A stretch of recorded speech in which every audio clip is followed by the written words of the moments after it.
العالمين والعاقبة للمتقين والصلاة والسلام على سيد الأنبياء والمرسلين أما بعد فأعوذ بالله من الشيطان الرجيم بسم الله الرحمن الرحيم معزز سامعین کرام، آئیے کچھ معروضات عرض کرنے کے قبل ہم اور آپ مدینے کے تاجدار، ہم غریبوں کے غم گزار، رحمت عالم، نور مجسم، ارواحیں جاں فضا محمد مجتبی و محمد مصطفیٰ صلی اللہ تعالی علیہ وسلم کی بارگاہ اقدس میں ہدیہ درود کا ہزارنہ پیش کریں۔ پڑھی اللہم صلی علی سیدنا مولانا محمد وعلی آلہ وسلم صلاۃ و سلام علیک سیدی یا رسول اللہ صلی اللہ تعالی علیہ وسلم۔ آگے کے صفوں کو پہلے پر کر لیا جائے۔ میرے ساتھ پڑھی نویت سنت الاعتکاف۔ میرے پیارے آقا صلی اللہ تعالی علیہ وسلم کے پیارے دیوان ہوں، یہ اللہ تبارک و تعالیٰ کا بڑا احسان کریم ہے کہ اللہ تبارک و تعالیٰ نے ماہ سیام جیسا مہینہ ہم جیسے گناہگاروں کو عطا فرمایا۔ ماہ رمضان المبارک جیسا مہینہ اللہ تبارک و تعالیٰ نے مسلمانوں کو، امت مسلمہ کو عطا فرمایا۔ چونکہ اب ماہ رمضان ہم سے بچھڑنے پہ ہے، ماہ رمضان ہم سے جدا ہونے پہ ہے، ماہ رمضان اب الوداع ہونے پہ ہے۔ اب کوئی خبر نہیں ہے کہ زندگی کے اندر دوبارہ ہمیں آنے والے سال ماہ رمضان میسر ہوتا ہے یا نہیں ہوتا، کیونکہ زندگی کا معاملہ ہی یہی ہے کہ انسان کی زندگی اور موت کا کوئی بھروسہ نہیں، کہ ایک سانس جو اندر جاتی ہے وہ باہر آ نہ پائے، جو سانس باہر گئی ہے وہ اندر جا نہ پائے۔ بس فقط اتنی سی ہی زندگی ہے، لیکن اتنی سی زندگی ہونے کے باوجود بھی زندگی کا اور موت کا کوئی بھروسہ اتنا جب نازک ہے، یہ سب کچھ جانتے ہوئے بھی آج اگر آپ اور ہم خواب غفلت کی چادر اوڑے اگر سو رہے ہیں، اگر آپ اور ہم اگر خواب غفلت کے اندر ہم اور آپ گم ہیں، دنیا کے بازاروں کے اندر اگر ہمارا دل لگ گیا ہو، دنیا کی دولتوں کے اندر اگر آپ اور ہم بے باک ہو گئے ہیں، تو بہت بڑی افسوس کی بات ہے، یہ ایمان کی کمزوری کی علامت ہے کہ ماہ رمضان جیسا مہینہ اللہ تعالیٰ نے تمہیں اور ہمیں دیا، لیکن ہم نے اس کی حرمت کو پامال کر دیا، ہم نے اس کے مقام کو نہیں جانا، اس کی شان اور عظمت کو نہیں سمجھا۔ میرے پیارے آقا صلی اللہ تعالی علیہ وسلم کے پیارے دیوانوں، یہ اللہ تبارک و تعالیٰ کا احسان ہے کہ اس نے ہمیں ماہ رمضان دیا ہے، اس نے ماہ رمضان جیسا مبارک مہینہ عطا فرمایا ہے۔ لیکن اللہ اکبر، کیا ماہ رمضان میں جیسی عبادت کرنی چاہیے تھی، کیا آپ نے اور ہم نے کیا عبادتیں ویسی ہی کی؟ کیا جس طرح قرآن پاک کی تلاوت ہمیں اور آپ کو کرنی چاہیے تھی، کیا ماہ رمضان میں آپ نے اور ہم نے ویسی ہی کی؟ ماہ رمضان کے اندر جتنا جھوٹ، تکبر، کینہ، حسد، گالیاں، گلوچ، مکر و فریب، شراب، جوا، سود، بیاج، ان تمام برے افعال سے آپ کو اور ہم کو بچنا چاہیے تھا۔ کہ مجھے بتائے کہ ماہ رمضان آنے کے بعد میں کہ ہماری زندگی کے اندر عمل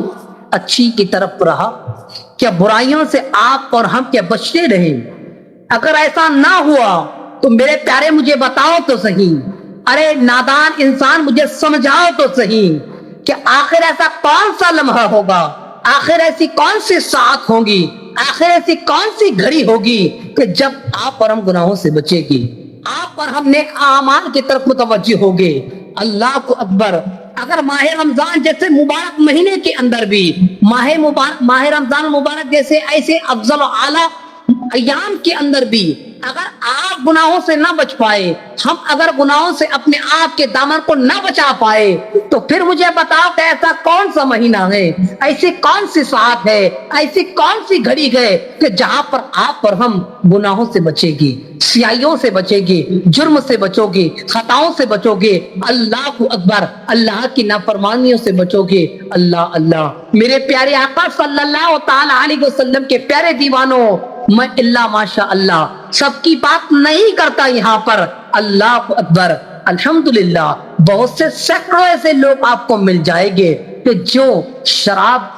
پیتے گئے, جوا کھیلتے گئے, بدکاریاں کرتے گئے, جھوٹ اور فریب اور مکاریاں کرتے گئے, رب کی نافرمانیاں کرتے گئے, رب کی ناشکریاں کرتے گئے, گناہوں پہ ڈٹے رہتے گئے, نافرمانیوں پہ ڈٹے رہتے گئے, نمازوں کو ضائع پہ ضائع کرتے رہتے گئے, سود اور بیاج کے اندر ملوث رہتے گئے, حرام اور ناجائز کاموں کے اندر لگے رہتے گئے. لیکن الحمدللہ وہ بھی ایسے آپ کو لوگ مل جائیں گے کہ ماہ رمضان آتے ہی اپنے گناہوں سے اپنے قدموں کو روک لیتے گئے اور نیکیوں کی طرف آ جاتے گئے, مسجدوں کو آباد کرنے لگ جاتے گئے, عبادت کرنے لگ جاتے گئے, کلام الہی کی تلاوت کرنے لگ جاتے گئے, تسبیحاں بلند کرنے لگ جاتے گئے, نماز تراویحوں کا اہتمام کرنے لگ جاتے گئے. لیکن اللہ اکبر, یہ تو وہ لوگ ہیں کہ جن کو اللہ تبارک و تعالی نے توبہ کی توفیق دے دی, ہدایت ان کے نصیب میں لکھ دی, تو انہوں نے اپنے گناہوں کو چھوڑ کر نیک افعال کی طرف متوجہ ہو گئے, جرائم کو چھوڑ کر, برائیوں کو چھوڑ کر, گناہوں کے اڈوں کو چھوڑ کر, جرائم کے معاملات کو ختم کر کر وہ اپنے رب کعبہ کی بارگاہ میں لوٹ آئے اور ماہ رمضان کا ایسا ادب کیا, ماہ رمضان کی ایسی تعظیم کی, ماہ رمضان کی افضلیت کو ایسا جانا کہ انہوں نے پھر سچے دل سے اپنے گناہوں پہ شرمندہ ہو کر, اپنی خطاؤں پہ پشیمان ہو کر, اپنے جرائم اور اپنے جرموں کے اوپر اعتراف کرتے ہوئے رب کعبہ کی بارگاہ میں جھک گئے. پھر کیا ہوا کہ رب کعبہ نے ان کی سچی توبہ کو اپنی بارگاہ میں قبول کر لیا, مقبول کر دیا, اور ان کی گناہوں کو بھی معاف کر دیا اور ان کی شان اور رتبے کو بھی بلند و بالا کر دیا. یہ تو وہ لوگ ہیں. لیکن افسوس, 100,000 افسوس کی بات یہاں پر یہ ہے میرے پیارے, کہ یہاں پر معاشرے کے اندر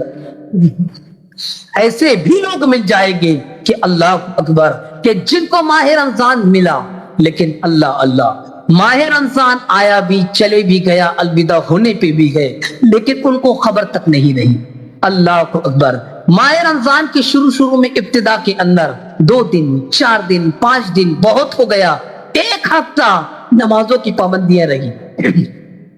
نمازوں کا اہتمام رہا, تراویحوں کا اہتمام رہا, اچھے اعمال کا اہتمام رہا. لیکن پھر کیا ہوا, چند روز بیتے ہی تھے ابھی کہ پھر گناہوں کی طرف آ گئے, پھر نمازوں کو چھوڑنا شروع کر دیا, پھر گالیاں دینا شروع کر دیا, پھر شراب پینا شروع کر دیا, پھر جوا کھیلنا شروع کر دیا, پھر بدکاریاں کرنا شروع کر دیا, پھر بیاج لینا دینا شروع کر دیا, حرام کاموں سے لگ گئے. میرے پیارے مجھے بتاؤ کہ ماہ رمضان کیا صرف 2-4 دنوں کا تھا؟ ماہ رمضان کا ادب کرنا کیا صرف 1 ہفتے تک کا تھا؟ تراویحوں کا اہتمام کرنا, تراویح جو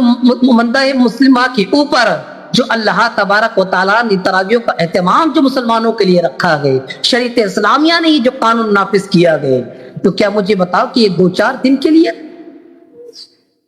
نماز پنجگانہ کی پابندی ماہ رمضان کے اندر کیا صرف 2-4 روز کے 1 ہفتہ تک کرنے کے لیے تھی؟ یہ جنون جو ہماری قوم کے اندر رمضان آتے ہی دیوانوں اور پاگلوں کی طرح دوڑتے ہوئے جو مسجدوں کی طرف جا رہے تھے, مجھے بتاؤ کہ یہ 2-4 دن, 5 دن, 1 ہفتے کے لیے تھا؟ ارے میرے پیارے, یہ تو وہ مہینہ تھا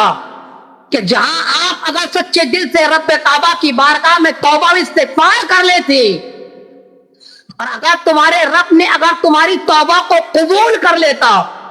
تو تمہارے سارے جرائم, چاہے وہ 30 سال کے ہو, چاہے 50 سال کے ہو, چاہے 100-200 سال کے ہو، ساری زندگی کے نہ کیوں نہ ہو، اگر میرے رب کے بارگاہ کے اندر تم نے اگر توبۃ النصوحہ کر لی ہے، سچے دل سے توبہ کے دامن سے وابستہ ہو گئے ہو، اب پھر کبھی دوبارہ گناہوں کے طرف آپ کا خیال نہیں گیا، آپ کے قدم نہیں گئے، آپ کے ہاتھ گناہوں کی طرف اگر نہیں بڑھے گئے، پھر تو آپ کے لیے مبارک، پھر آپ کے لیے تو اچھی بات ہے۔ لیکن میرے پیارے مجھے بتاؤ، سینکڑوں آپ کو ایسے لوگ مل جائیں گے، اگزامپل مل جائیں گے کہ جنہیں ماہ رمضان کا مرتبہ ہی نہیں معلوم ہے، ماہ رمضان کی شان اور عظمت ہی نہیں معلوم ہے۔ اللہ اکبر، جہاں جس مہینے کے ایک ایک لمحے کے اندر اللہ نے مغفرت لکھی ہو، رحمتیں لکھی ہو، اللہ اکبر، پہلا عشرہ جو گئے وہ رحمتوں کا عشرہ تھا، جہاں پر اللہ رب العزت کی رحمتیں بندوں کے اوپر نچھاور ہوتی، ہم نے رحمتوں کے عشرے کو بھی ضائع کر دیا۔ اللہ کو دوسرا عشرہ جو تھا وہ مغفرت کا عشرہ تھا کہ بندے اپنے رب کعبہ کی بارگاہ میں گناہوں کی بھیک مانگے،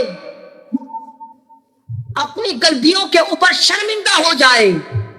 گناہوں کے اوپر شرمندہ ہو جائے، تاکہ ان کو عذاب نار سے نکال دیا جائے، تاکہ ان کی مغفرت کر دی جائے۔ تیسرا عشرہ عذاب نار سے آزادی کا ہے، جو ہمارے سے اب جدا ہونے پر ہے، جو عذاب نار سے آزادی، یعنی جو جن لوگوں کے اوپر عذاب نار مسلط کیا جائے گا، جنہیں عذاب نار میں ڈالا جائے گا، اللہ اکبر، اس آخری عشرے کے اندر اللہ تبارک و تعالی جہنم نار سے ان لوگوں کو رہا کرتا ہے کہ مجھے بتاؤ کہ تمہارے اور میرے اعمال کیا ایسے ہو گئے ہیں کہ ہمارے اچھائیاں، کہ ہماری تسبیحات، کہ کلام الہی کی تلاوتیں کیا اللہ کی بارگاہ میں رکوع اور سجود، قیام، نمازیں کیا ایسی ہو گئی ہے کہ جس کے بیس کے اوپر اللہ تبارک و تعالی عذاب نار سے ہمیں آزادی دے دے؟ میرے پیارے، ہمارے تو روزے صحیح نہیں گئے، ہماری نمازیں صحیح نہیں ہے، تراویحوں کی پابندی ہماری نہیں ہے۔ اللہ اکبر، اس کا جواب کون دے گا؟ سرکار مدینہ راحت قلب و سینہ فیض گنجینہ صلی اللہ تعالی علیہ وسلم کیا فرماتے ہیں، اب ضرور سے دل کے کانوں سے سننا۔ سرکار مدینہ صلی اللہ تعالی علیہ وسلم ارشاد فرماتے گئے کہ اے لوگوں سنو، جیسے ساری مخلوقات کے اندر، سارے انبیاء کے اندر، سارے لوگوں کے اندر،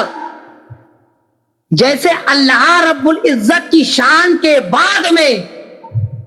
جیسے میں مصطفیٰ صلی اللہ تعالی علیہ وسلم عظمتوں کے اندر بلند و بالا ہوں، ویسے ہی ماہ رمضان سارے مہینوں میں افضل الاعلی ہے۔ اللہ کے حبیب صلی اللہ تعالی علیہ وسلم اپنی عظمت ساری کائنات کے اندر، ساری کائنات دونوں جہان کے اندر سب سے افضل و اعلیٰ بتا رہے گئے کہ اللہ کی ذات، صفات، شان اور رتبے کے بعد میں اگر مجھ مصطفیٰ کی شان اور عظمت جیسی بلند و بالا گئے، ویسے ہی ماہ رمضان کی عظمت بلند و بالا گئے سارے مہینوں کے اندر۔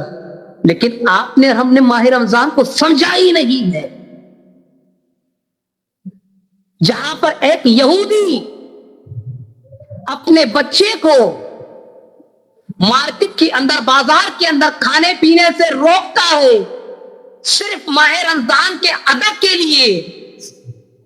تو مرنے کے بعد میں کسی نے قبر میں اسے دیکھا کہ وہ مرنے کے بعد میں خواب میں کسی نے دیکھا کہ وہ جنت کے باغوں میں ٹہل رہا ہے۔ کسی نے سوال کیا خواب دیکھنے والے نے کہ تیرے ساتھ میں یہ ایسا معاملہ کیوں ہو گیا، تو یہودی تھا۔ اللہ اکبر، وہ یہودی کہتا ہے کہ اے خواب دیکھنے والے سن لے، میں نے ماہ رمضان کا ادب کرتے ہوئے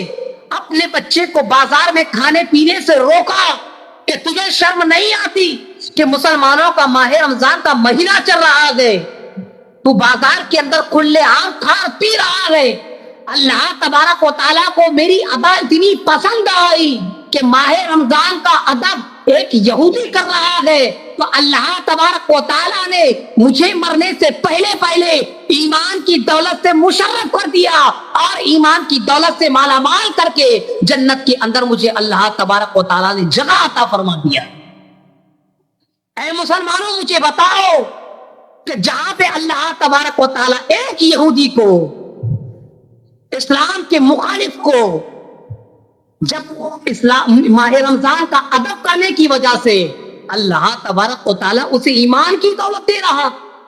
اسے جنت میں جگہ دے رہا ہے، اس کی مغفرت کر رہا ہے، تم اور ہم جہاں ماں پیٹ سے مسلمان کے گھر میں پیدا ہوئے ہو، تمہیں ہمیں کتنا اسلام کا ادب کرنا چاہیے تھا، ماہ رمضان کا کتنا ادب کرنا چاہیے تھا، ماہ رمضان کا کتنا اہتمام کرنا چاہیے تھا۔ اگر عام دن کی طرح آپ نے اگر ماہ رمضان میں بھی سو کر، کھا کر، پی کر، گھوم کر اگر اسی طرح اگر زندگی گزار دی ہے میرے پیارے، تو پھر بتاؤ عام دن میں اور ماہ رمضان میں کیا فرق رہ گیا؟ کیا ماہ رمضان سونے کے لیے دیا گیا تھا کہ گناہ کرنے کے لیے دیا گیا تھا کہ کلام الہی کی تلاوت کو ضائع کرنے کے لیے دیا گیا تھا کہ مسجدوں کو چھوڑ کر چوک اور چوراہوں کو آباد کرنے کے لیے دیا گیا تھا؟ ایک دو دن، ایک ہفتہ صرف تراویحوں کا اہتمام رہے اور پھر مسجدوں کو تم ویران کر دو۔ کیا ماہ رمضان اس لیے دیا گیا تھا؟ مجھے میرے پیارے بتاؤ تو صحیح، کہ ماہ رمضان کی حرمت کو تم نے ہم نے پامال کر دیا۔ اب سمجھتے ہو کہ ماہ رمضان کا فیضان، ماہ رمضان کی عظمت، ماہ رمضان کے رفعت، ماہ رمضان کی برکتیں ہمارے گھروں کے اندر کیوں نہیں لوٹتی گئے؟ ہمارے چہروں پہ روزوں کا نور کیوں نہیں چھلکتا گئے؟ ہمارے نمازوں کا نور ہمارے چہروں کے اوپر کیوں نہیں نمودار ہوتا گئے؟ ہماری زندگیوں کے اندر کیوں نہیں روشنیاں آیا کرتی گئے؟ اللہ کو اکبر، تم نے ماہ رمضان کے ادب کو پامال کر دیا، اس کی حرمت کو پامال کر دیا، ماہ رمضان جیسی مہینے کی عظمت کو تم نے نہیں سمجھا۔ تو میرے پیارے بتاؤ تو صحیح کہ تمہارا حال کیسے ہوگا، تمہارا انداز کیسے ہوگا، تمہاری زندگی کا معاملہ کیسے ہوگا؟ اللہ کو اکبر، جہاں اللہ تبارک و تعالیٰ جس مہینے کے اندر ارشاد فرما رہا ہے، ایک ساتھ کے اندر ارشاد فرما رہا ہے، جہاں سحری میں اللہ فرماتا ہے، جہاں افطاری کے وقت میں اللہ فرماتا ہے، جہاں غروب آفتاب ہوتے ہی اللہ تبارک و تعالیٰ آسمانی دنیا کے اندر نزول فرماتے ہوئے، اجراء فرماتے ہوئے کہہ رہا ہے کہ ہے کوئی مانگنے والا کہ ہم جس کی مغفرت کر دے، ہے کوئی مانگنے والا کہ جس کو عذاب نار سے آزاد کر دے، جسے جنت کا مژدہ سنا دے، جس کے گھر کے مسائل ہم حل کر دے۔ اللہ اکبر، جہاں اللہ پورے مہینے کے اندر، ہر ساتھ کے اندر جہاں اس کی رحمتیں بلند و بالا ہو رہی ہے، بندوں کے اوپر نچھاور ہو رہی ہے، جہاں اللہ کی رحمت خود ندا کر رہی ہے، وہاں تو تمہیں ہمیں مانگنا چاہیے تھا، وہاں تمہیں ہمیں تو گڑگڑانا چاہیے تھا، وہاں تمہیں ہمیں تو دنیا کے ٹھوکروں میں، دنیا کی ذلتوں میں بیٹھنے کے بدلے اللہ کی بارگاہ میں ہاتھ اٹھا کر توبہ و استغفار کرنا چاہیے تھا، اپنے آپ کے معاملات اللہ رب العزت کی بارگاہ میں پیش کرنا چاہیے تھا۔ اللہ اکبر، لیکن تم سے اور ہم سے یہ تک نہ ہو سکا۔ مصطفیٰ کریم کیا کہتے ہیں؟ اور ذرا سے دل کے کانوں سے سننا، اللہ کے پیارے حبیب جانا غیوب صلی اللہ تعالی علیہ وسلم ارشاد فرماتے گئے کہ ماہ رمضان کا مہینہ جسے ملا اور جس نے اگر مغفرت نہ کروا سکا، پھر اسے اپنی پوری زندگی کے اندر دوبارہ کبھی موقع نہیں ملے گا کہ وہ اپنی مغفرت کروا سکے۔ مجھے بتاؤ میرے پیارے، کیا آپ نے یا ہم نے اللہ تبارک و تعالیٰ کی بارگاہ کے اندر اپنے آپ کی مغفرت کروا لی ہے؟ کہ تمہیں اور ہمیں کا یقین ہے کہ ہماری مغفرت ہو گئی ہے؟ تم قبر کو، حشر کو، فلسرات کو، اللہ اکبر، اللہ رب العزت کے گرفت کو معاذ اللہ رب العالمین کیا معمولی سمجھتے گئے؟ کیا ہلکا سمجھتے گئے؟ میرے پیارے، ایسا آسان نہیں ہے جو آپ پر میرا تصور گئے کہ ٹھیک ہے نا، کوئی بات نہیں، میں نمازیں نہیں پڑھ رہا ہوں، رمضان کے روزے نہیں رکھ رہا ہو, رمضان کا ادب نہیں کر رہا ہو, تراویحوں کا اہتمام نہیں کر رہا ہو, تو میں اکیلا تھوڑی ہوں. میرے پیارے, یہ تصور, یہ خیال صرف ایک انسان کا نہیں ہے اور یہ اچھا نہیں ہے, بلکہ میرے پیارے سنو, جو انسان اگر غفلت کے اندر اپنی زندگی کو اگر گزار رہا ہے تو اسے اس بات کی فکر ہونی چاہیے کہ اللہ تبارک و تعالیٰ کی بارگاہ میں تمہیں اور ہمیں جواب دینا, تمہیں اور ہمیں کھڑے ہونا ہے. اب اس کی بارگاہ کے اندر جب تمہیں اور ہمیں لایا جائے گا, اب پوچھا جائے گا کہ بتاؤ, ہم نے ماہ رمضان جیسا مہینہ تمہیں عطا کیا تھا, تم نے اس کا کیا کیا؟ ماہ رمضان میں چاہتے اگر تم تو اپنے آپ کو مسجدوں میں لگا کر, سجدوں کا پابند بن کر, تلاوتوں کا پابند بن کر, ذکر و اذکار کا پابند بن کر, کلام الہی کی تلاوتوں کا پابند بن کر, تراویحوں کا اہتمام کر کر تم ہمیں راضی کر سکتے تھے, لیکن تم سے یہ نہ ہو سکا. تمہیں ماہ رمضان میں بھی بازار مبارک رہے, تمہیں ماہ رمضان کے اندر بھی بازار اچھے لگے, کھیت کھلیان اچھے لگے, دنیا اچھی لگی, تجارت اچھی لگی, وزارت اچھی لگی. میرے پیارے, اس وقت میں ہمارے اور تمہارے پاس میں شرمندگی کے علاوہ کچھ اور ہاتھ نہ آئے گا. اس وقت میں احساس ہوگا, ہائے کاش کہ ماہ رمضان کے اندر ہم عبادتیں کر لیتے, اپنے رب کو راضی کر لیتے, تو آج یہ وہ دن نہ دیکھنا پڑتا جو آج ہم دیکھ رہے گئے. اسی لیے فرمایا گیا ہے کہ آج لے ان کی پناہ, آج مدد مانگ ان سے, کل نہ مانیں گے اگر قیامت کے اندر اگر مان گیا. میرے پیارے, آج ہمیں اپنے افعال کی اصلاح کرنا ہے, ہمارے اعمال کی اصلاح کرنا ہے, جس کے اندر ایک حصہ یہ بھی ہے, آپ کو بتاتے ہیں. چلو درود شریف پڑھے گا. اللہم صلی علی محمد وعلی آلہ وسلم, صلاۃ و سلام علیک سیدی یا رسول اللہ صلی اللہ تعالی وسلم. میرے پیارے آقا صلی اللہ تعالی علیہ وسلم کی پیارے دیوانوں, اسلام کی بنیادی 5 فرائض ہے, جہاں پر بنیاد جسے شروعات کہتے گئے, جس کے اندر سب سے پہلا ہے کلمہ طیبہ, کہ تم کلمہ پڑھ کر مذہب اسلام کے اندر داخل ہو گئے. ایک فرض ہے, اس کے بعد میں سب سے بڑا فرض اعظم, کلمہ پڑھنے کے بعد, دائرہ اسلام میں آنے کے بعد, نماز پنجگانہ کی پابندی. یہ سارے فرائضوں کے اندر سب سے بڑا فرض ہے, جس کا نام ہے فرض اعظم نماز. دوسری, اس کے بعد میں ہے ماہ رمضان کے روزے. اس کے بعد کا فرض ہے زکوٰۃ. میرے پیارے آقا صلی اللہ تعالی وسلم کے پیارے دیوانوں, آج آپ اور ہم صاحب نصاب ہونے کے باوجود بھی آپ اور ہم زکوٰۃ ادا نہیں کرتے گئے. اس میں آپ کو ان گنت لوگ مل جائیں گے جو اس جرم کے اندر گرفتار. میں آپ کو چند لمحے اس کے اوپر روشنی ڈال دوں آپ کے. تو زکوٰۃ ایک صاحب نصاب کے اوپر فرض ہے. صاحب نصاب کون ہے؟ پہلے تو آپ اس چیز کو یاد رکھیں, صاحب نصاب وہ ہے, زکوٰۃ اس کے اوپر فرض ہے کہ جس کے پاس 7.5 تولہ سونا یا 52.5 تولہ چاندی ہو, یا 7.5 تولہ سونے کی رقم یا 52.5 تولہ چاندی کی رقم اگر جس کے پاس ہے, یا اتنا اس کے پاس میں مال اگر ہے, تو وہ صاحب نصاب. مسئلے کو آپ اور ہم ذرا دل کے کانوں سے سننا اور اپنی زندگی کے اوپر غور کرنا. اگزامپل میں آپ کو بتا دوں, 7.5 تولہ سونا, 52.5 تولہ چاندی, یہ دونوں میں سے ایک چیز کی رقم یا ایک چیز اگر آپ کے پاس میں ہو, چاندی یا سونا اگر ہو,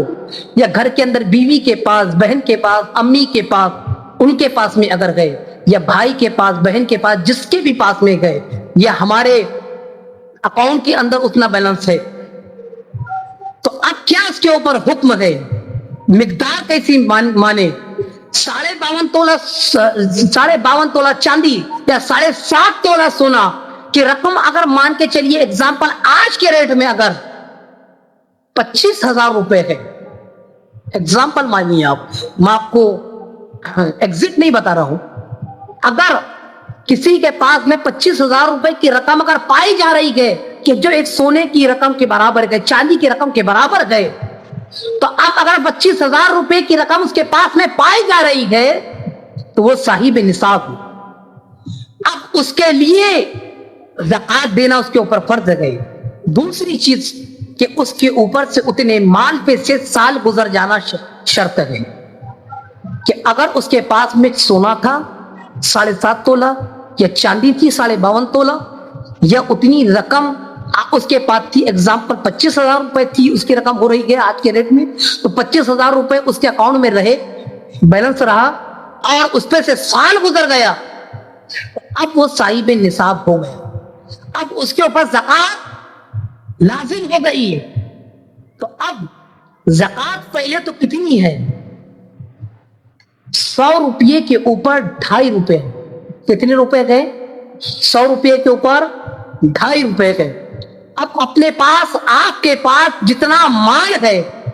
اس کو کیلکولیٹ اگر آپ کر لیں تو آپ کے اوپر جتنی، اگر مان کے چلیے کہ آپ کے پاس میں بیلنس اگر 5 لاکھ روپے گئے، 2 لاکھ روپے گئے، اور آپ کو اس کو ملٹیپلائی کرتے ہوئے 2.5 روپے سے 100 روپے کے مطابق آپ کے اوپر جتنی بھی اگر رقم بن رہی ہے اتنی رقم آپ کو دینی ہوگی، اتنا آپ کو تقسیم کرنا ہوگا. تو علماء اکرام اس کے اوپر کیا روشنی فرماتے کہ ہمیں ہدایت فرماتی ہے، اس کے اوپر آپ غور کریں کہ اگر آپ کے اوپر آج صاحب نصاب ہے، زکات آپ کے اوپر ہے، تو آپ زکات کے 3 حصے کریں. پہلی اول تو جو آپ کے رشتہ دار ہے سب سے پہلا ان کا حق ہے. جو غریب رشتہ دار گئے ان کا پہلے حق ہے. یہاں پر اسلام اپنے پڑوسیوں کا، اپنے رشتہ داروں کا حق یاد دلا رہا ہے، احساس دلا رہا ہے کہ تمہیں اپنے پڑوسیوں کے ساتھ، اپنے رشتہ داروں کے ساتھ میں ایسا سلوک رکھنا چاہیے کہ زکات بھی اگر پہلے نکالنا ہے تو پہلے اپنے رشتہ داروں کا حق ہے، اپنوں کا حق ہے. نماز کے لیے بھی وہی حق ہے کہ آپ کی محلے کی مسجد جو ہے پہلے اس کا حق ہے. پڑوسی کے کوئی حقوق کے اوپر بھی وہی حق ہے کہ آپ کے جو پڑوسی ہے، جو سب سے پہلا گھر گئے، جو آپ سے قریب گئے، ان کا پہلا حق تمہارے اوپر ہے. زکات کے لیے بھی یہی بات ہے کہ جب اگر آپ کے جو رشتہ دار ہیں ان کا پہلا حق ہے تو آپ پہلے رشتہ داروں کو زکات دو. دوسرا جو غریب لوگ ہیں، عام لوگوں کے اندر، ان کو آپ زکات دیں. تیسرا کہ مدرسے، جتنے بھی اسلامک مدرسے ہوتے ہیں اہل سنت والجماعت کے، ہم اپنے اداروں کو، مدرسوں کو مضبوط کریں کہ تاکہ مدرسے کے اندر زکات دینے کی وجہ سے جتنے عالم بنیں گے، جتنے حافظ بنیں گے، جتنے قاری بنیں گے، جتنے دین کے داعی بنیں گے، جتنے دین کے محافظ بنیں گے، جتنے دین کے پیروکار بنیں گے، جتنا علم بڑھتا چلا جائے گا ویسے ہی ملٹیپلائی ہوتے ہوئے تم اس دنیا کو چھوڑ کر چلے جاؤ گے. لیکن تمہارا زکات کا پیسہ اگر مدرسے میں دیا جائے گا، اور جن طلبا نے تمہارے پیسے سے اپنے اندر انرجی کھا پی کر انرجی اکٹھا کی اور اس سے علم حاصل کیا، اللہ کو اکبر، وہ جب علم پھیلاتے رہیں گے روئے زمین کے اوپر، تمہاری قبر کے اندر تمہیں اس کا ثواب ملتا رہے گا. اور سرکار مدینہ صلی اللہ علیہ وسلم ارشاد فرماتے گئے کہ اگر تم زکات، تمہارے اوپر جو زکات ہے اگر تم اسے دے دو گے تو تمہارے مال کے اندر نقصان نہیں ہوگا. تمہیں دواخانے، ہاسپٹل، پولیس اسٹیشن، کورٹ کچہری، یہ سارے جتنے جو معمولات ہیں، یہ ساری چیزوں سے تمہیں اور ہمیں اس پرابلم سے فیس کرنا نہیں ہوگا. بلکہ اگر تمہاری زکات اگر تم پہ نکل رہی ہے تو تم راہ خدا کے اندر دے دو. بلکہ راہ خدا میں خرچ کرنے سے اللہ تبارک و تعالیٰ تمہاری دولت کو کم نہیں کرتا بلکہ تمہاری دولت کو اور بڑھا دیتا ہے. تم اللہ کی راہ میں 1 روپیہ خرچ کرتے ہو تو اللہ تبارک و تعالیٰ تمہیں اس کا 10 گنا زیادہ عطا فرماتا ہے. میرے پیارے، مجھے بتائیں، ایک چھوٹی سی مثال دے کر میں اپنی گفتگو کو ختم کروں.